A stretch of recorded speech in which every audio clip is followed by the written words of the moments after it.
Sweden, Sofia Baldanius.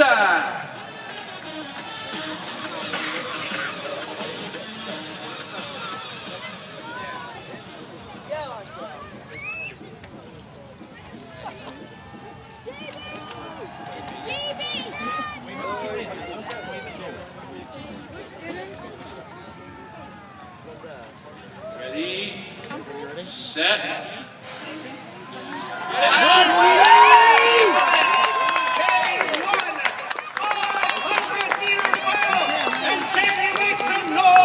Eton Dorney!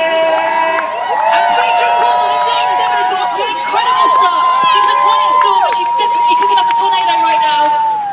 But look at the champion from 08 in Beijing. Calm, composed, and powerful in lane number 2 is the Ukraine's Ina Osipenko-Radomska.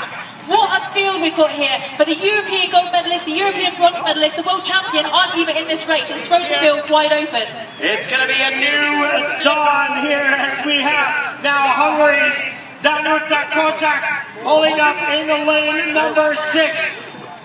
Prince Rachel Cawthorn has faded slightly, but she has 250 meters to pick it up. Come on, everybody! This is the last 250 meters of the women's single 500-meter race. At the moment, it's the reigning Olympic champion versus the European silver medalist, Danuta Kayak from Hungary, come past to take her second gold medal of this Olympic Games. Well, here we are. They are making their way to the final 100 meters here, and it is still Ukraine's Ina Osipenko-Radomska, and she's now getting a challenge from Hungarian Danuta Kayak, and who will it be for bronze? It is anybody's call here, and here comes Sweden's Sofia Baldanius. Oh, and look in 6th, Hungary